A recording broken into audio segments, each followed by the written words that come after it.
Welcome back, Breakaway Wealth. I'm your host, Jim Oliver, and with me today is Nick Costco. Nick, welcome back. Hey, thank you. Looking forward to talking about 2022. Here we are wrapping up 2021, and it's all about where we're going, right? It is all about where we're going. And one of the places that we're going, Nick, as Create Tailwind and to service our clients is, why don't you tell them a little bit about that?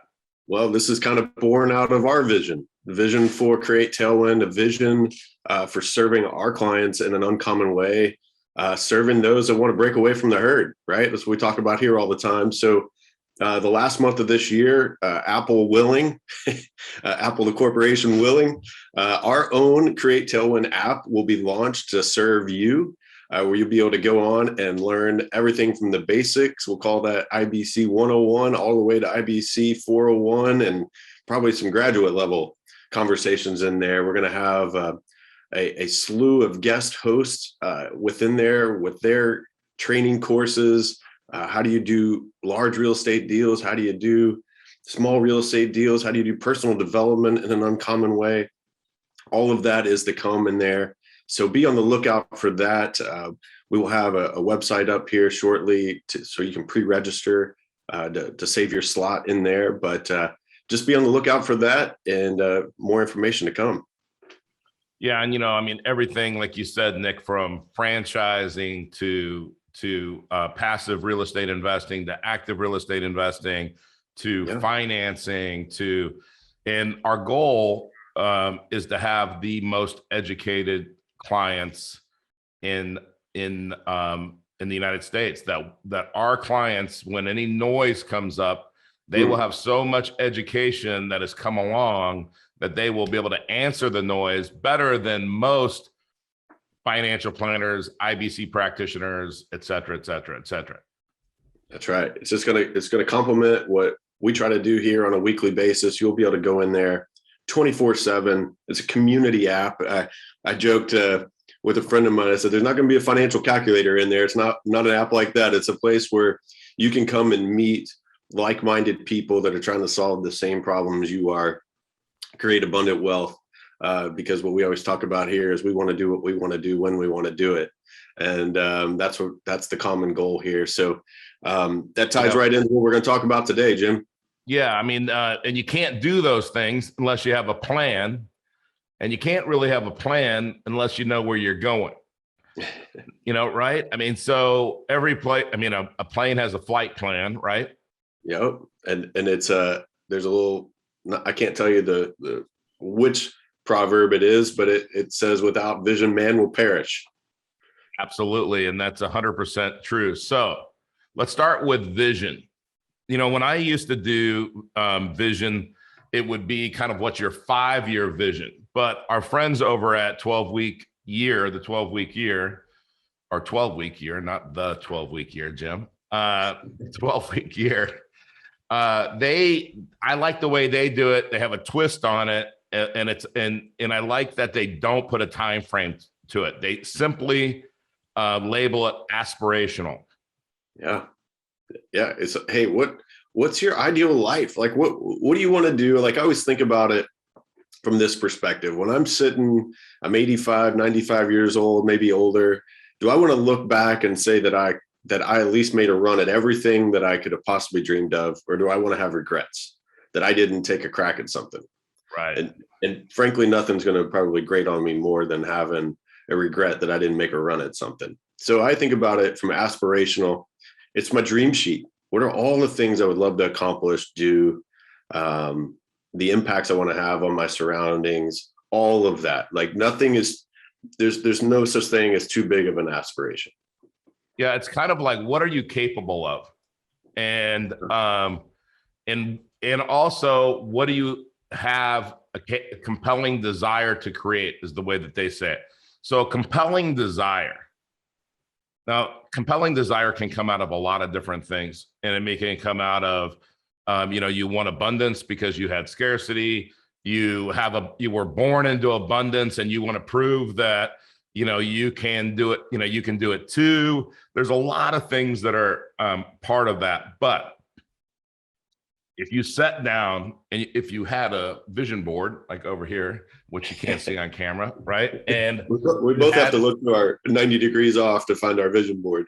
That's right. And it by the way, because that's part of the vision is if you write down your vision in your bullet journal and you close the page and you never look at it again, guess how valuable that is.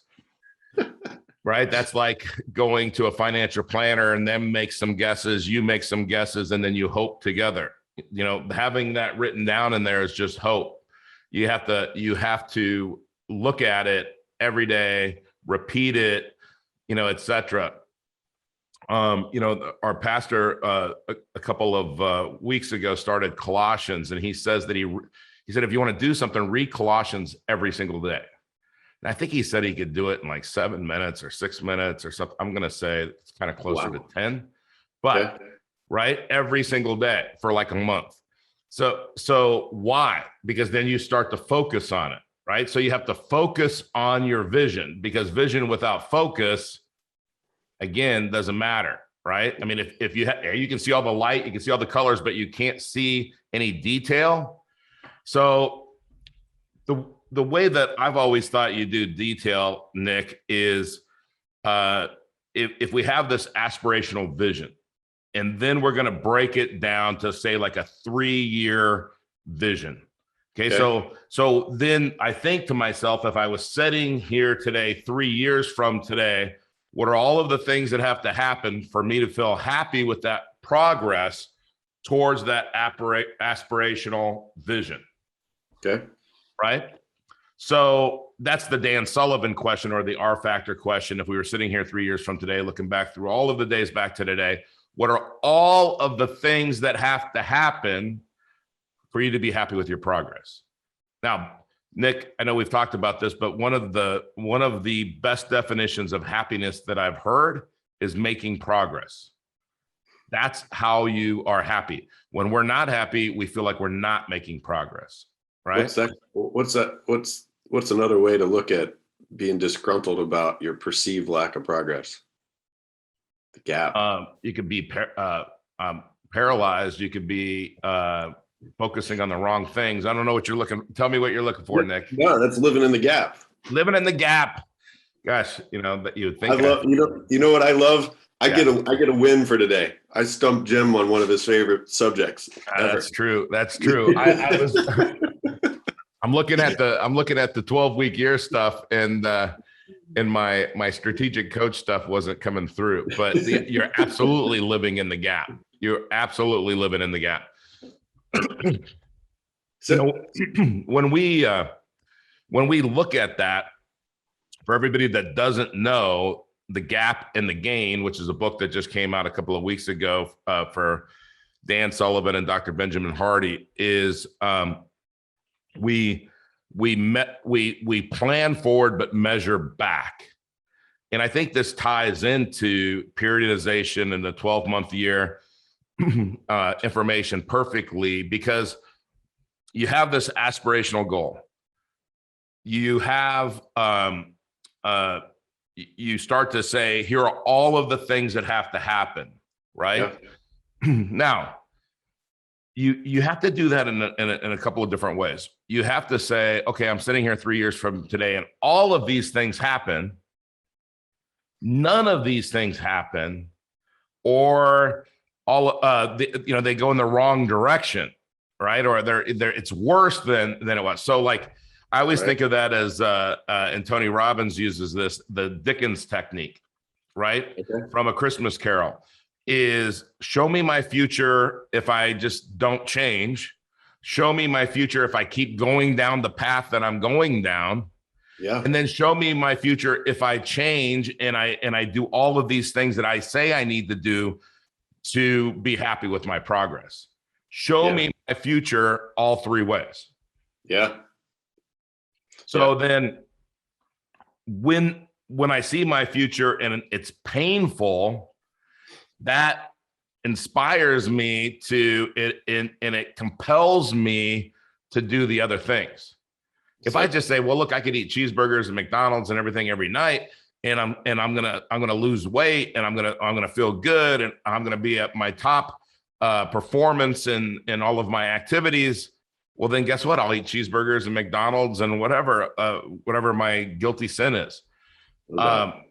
But if I say, well, if I keep doing that in 3 years, I'm going to be, getting a nice scar on my chest from getting roto-rootered at the surgeon's OR, right? Sure. Then I would say, well, wait a minute, I don't want that to happen. So this vision thing, it's really important that we get it down, that we buy into it. I want a Ferrari. Well, okay, maybe you do, but why do you want a Ferrari? What compels you to want a Ferrari? What would life look like if you had that Ferrari? I mean, quite honestly, sometimes you do that and you go, I really don't want that. Yeah. So don't put it down. Cross it out.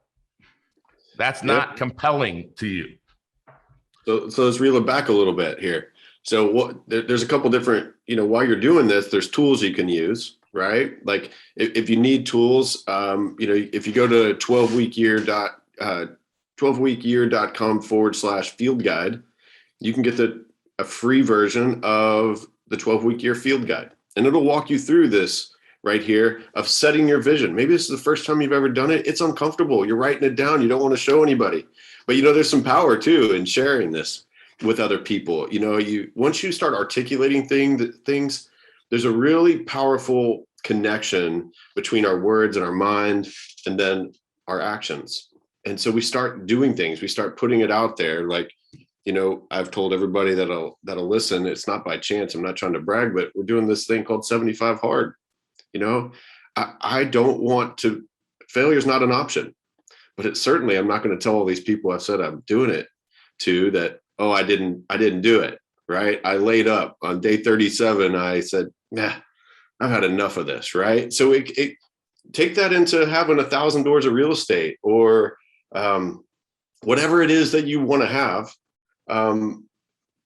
Cast the vision, supplant it, share it with the people that are important in your life, and then start taking action. And so this is what we're going to walk through is, hey, let's start coming back. Let's get a little more granular with our plan.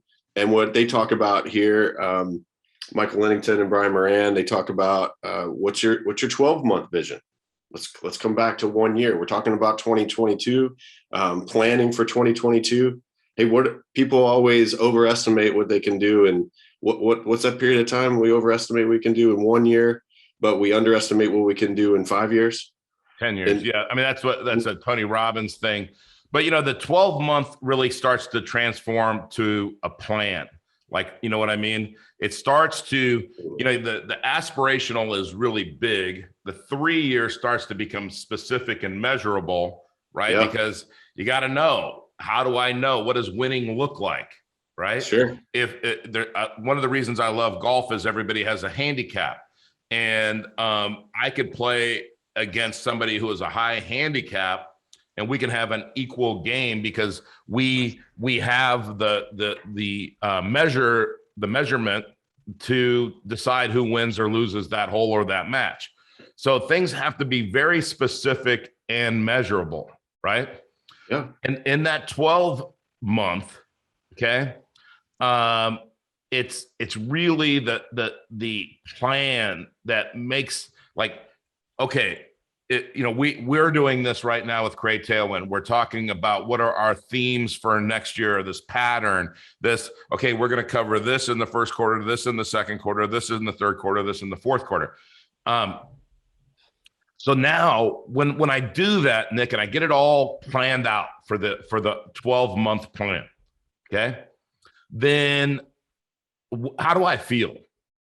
Well, you feel empowered. You got a roadmap. Right. So I know if I follow that roadmap, I'm going to get the results I want.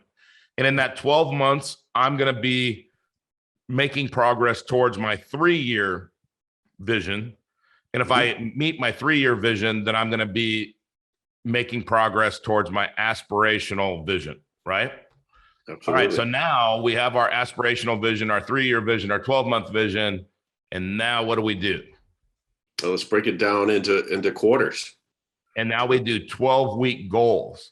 And if you haven't read 12-week year, you have to understand this periodization thing. And if you've ever played football or you've ever been part of a theater production, you don't just, there's a start and an end.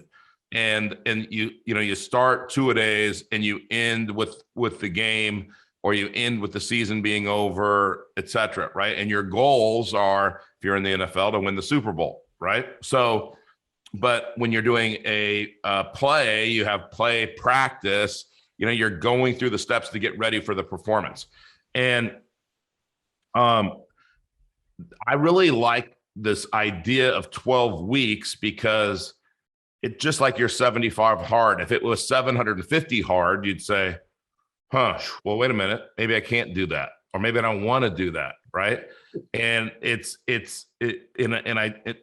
so the 12 weeks, you can see it, you can know what success looks like, right? And again, in golf, it's for 18 holes. It's not, hey, what's your score over the last 2 years? Who cares? Well, let's think about like the why in this. So the why for those that like do sales, people are trying to meet these sales goals, and come November, they've been saying, hey, I got more time. And then there's all this tension at the end of the year to close out, right?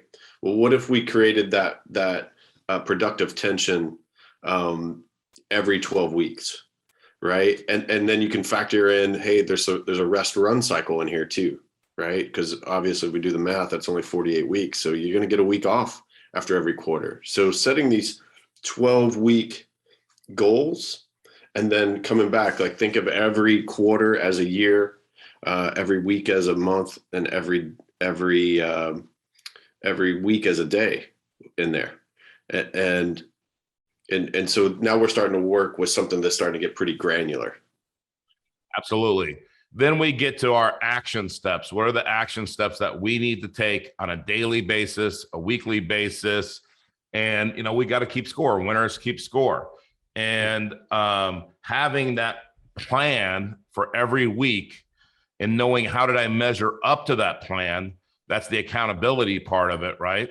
And back to what you said, the reason that you share your vision is that so other people hold you accountable, either socially, emotionally, whatever it is, right? Like if you say, I'm going to do Whole 30 and you quit after 7 days or something, or you say you're going to do 75 hard and you've told all these people and they say, how's it going? What day are you on? Oh, actually I quit on that. I mean, it's hard to say that for anybody. So I think that helps us understand and get that accountability, that peer pressure, whatever motivates you to stay accountable to yourself. Okay. What I appreciated about what the authors did here is, they don't have like Brian Buffini and his organization. They have something called Win the Day, Win the Week, Win the Month. And you can actually get a gold star every day for checking everything off. The authors here, that's not how they operate. They look at, hey, if you do 80, 85% in a week, that's high producing right there. You can even get by at 65, 70%. But I always just think about this, Jim. I always think about, hey, what's the one thing that if I did it today would make all the difference in today? What's my critical action item today? And then like I do my coaching call with the queen of coaching, Kristen Tabbert, Michael Lennington's wife, at 8 a.m. on Monday mornings. And because I don't want any wiggles right off the bat. I want to set the flag on day one of the week. And I know the things that I have to do, because I really don't want to tell her next Monday that I didn't do such and such. Like I got to get these things done this week. And they're all critical action items so that I make the progress that I want to make. Absolutely. It's funny because got to remember this was 34 years ago, and I was using a system that was created probably 60 years ago, and it was a book. And in the book, there were, you got to score every single day, right? And there's days that you had a good score, and there are days that you had a bad score. And the more good scores you could have, if you had 51% good scores, you're going to make it. If you have 80% good scores, you're a superstar, right? Now, I'm not sure if somebody had more than 80%, but But my point is that some way you got to keep score. And let's go back to golf. Some people keep score. Hey, I got a 4 on that hole. Some people say, okay, I hit the fairway. I was on green. I was on the green in regulation, and I 2-putt it. Right, that would kind of be a par hole on a par 4 exactly. I'm in the fairway. I'm on the green in regulation, and I 2-putt. Sure. And then, and a lot of people aspire to be that golfer, a par golfer, right? Because a lot of golfers are out there, Nick. Maybe they hit their drive, they chunk one, then they hit it up to about 100 yards, then they hit it quite off the green, and then they're chipping. They'd be happy with a bogey, okay? But then they're the people that practice, that prepare, that are really into golf. Not talking about professionals, but I guarantee you there's a million of these guys in Florida that are better than par. You're okay? right. And what do they look at? What they look at is, what do I need to hit to get to where I can get the ball close? What angle do I need to be? Where does the ball need to land? Their tactics are more detailed, and their goals are higher and more specific, right? They take dead aim at those goals, and they know that just hitting the fairway isn't good enough. Hitting the green isn't good enough. And so when we are putting our lives together, like in this field guide practice, and what we need to do starting right now for 2022 is, do you want to be the weekend golfer? Do you want to be the scratch golfer? Or do you want to be the plus handicap, which means they got to give strokes back to the course because they're that good. And Nick, I want to be the latter. That's right. I want my vision, my plans, my scorekeeping, my accountability to be exceptional. You know, when I look at guys that we've worked with in some real estate deals recently, some guys that I've worked with on some oil and gas projects with crypto recently, the thing that stands out to me is their due diligence, right? Their numbers are more detailed than other people's numbers that are doing evaluation of deals that I've seen. And it stands out. They're exceptional. Who do you want to work with? Somebody who's average or somebody who's exceptional? No brainer. No brainer. Exactly. So, you know, once you have all of these goals, you have your ideal week, what it looks like, your ideal day, you know, and again, don't let that discourage you. It's ideal. It's the horizon. You can't go there. Your ideal will always get bigger. We have to measure back, right? That's how we avoid the gap. But when we have our model week, it helps us say, oh, you know what? And I'll give you like one of mine is I play golf on Wednesday afternoons in season down here, play golf on Friday afternoons. So my ideal week is certain days hitting it a lot harder than other days, right? And knowing I got to be done, and my mind has to shift away from what I'm focusing on to actually go and play golf and have fun and compete, right? So those time blocks are really important. Now, Sullivan gives it like free days, focus days, and buffer days, right? This system for this field guide is excellent. It has flexibility to meet your needs. And I really like it because of that. And this is a good system. This is a great system. Sure. So you got to get your system down. And you know, you mentioned a coach. It's having a coach. That's really critical, especially when you're starting out and you're trying to get these habits down, right? Absolutely. If I want to go lift weights and I want to get stronger, right? And the guys at Matterhorn Fit would not like this example because they're all about performance. I'm using bands, and I'm like, no, but I want to get my arms bigger. Those bands aren't going to, no, but sir, you're going to be able to hit the golf ball better. You're not going to get injured. No, I don't care about that. I want to get bigger. I'm 56. I'm losing time on gaining muscle. Okay. But let me go back to my example. So if I'm trying to lift weights, I mean, this is one of the problems with the fitness business or with personal trainers. Once I know how to do all the exercises, once I know the pattern of the exercises, well, do I really need the person standing there watching me work out? And people might argue that, yeah, you do, to hold you accountable. But I don't know that I do, because, well, maybe I do, because I have to show up, because I'm going to pay for it one way or the other. So I'm cheap enough not to show up. But my point is that we go back to this. Once you get these things down and you get your system down, if your time block on Wednesday afternoon is golf, then you have it blocked out. You don't feel guilty. You go and do the things that you need to do when you need to do them, whether you want to do them or not. On the other days, that day, you're out. So anything to add to that, Nick? No, if you need some place to start, grab a coach. Grab the field guide, 12weekyear.com/field guide. I'm reading the book right now, 12-week year again. You can pick that up pretty much anywhere. They've got a new book coming out December 21st.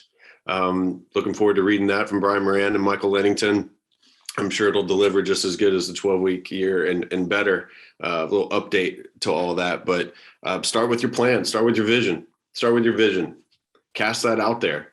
If you want help working through this, that's what Jim and I are here for. In a lot of ways to help you. Our specialty is really the financial vision. What words that go in? Everyone's spending money. Go to createtailwind.com, click on contact us, no hassle guarantee. Schedule a 20-minute call with us, and we'll see if we're a good fit. We'll answer your questions the best we can, and give you the guidance that we can. So that's our request for you guys. Absolutely. And let's just wrap up, Nick, with something I think is really important that I know we probably could do 3 episodes on just this field guide, which is 3 pages. It's really cool. But let's talk about review and planning, because what happens is, if I always think about, again, I'm relating this to golf. I hope this analogy works for all of you that don't play golf. But there's a lot of times that you start your round and maybe you double bogey 1. And there's part of you that says, well, I want to go back and can we just play 1 again? I've had actually people say that to me. But you go back and you say, okay, I bogeyed 1. I bogeyed the first week. Okay. So the way that you make a bogey okay is to do what?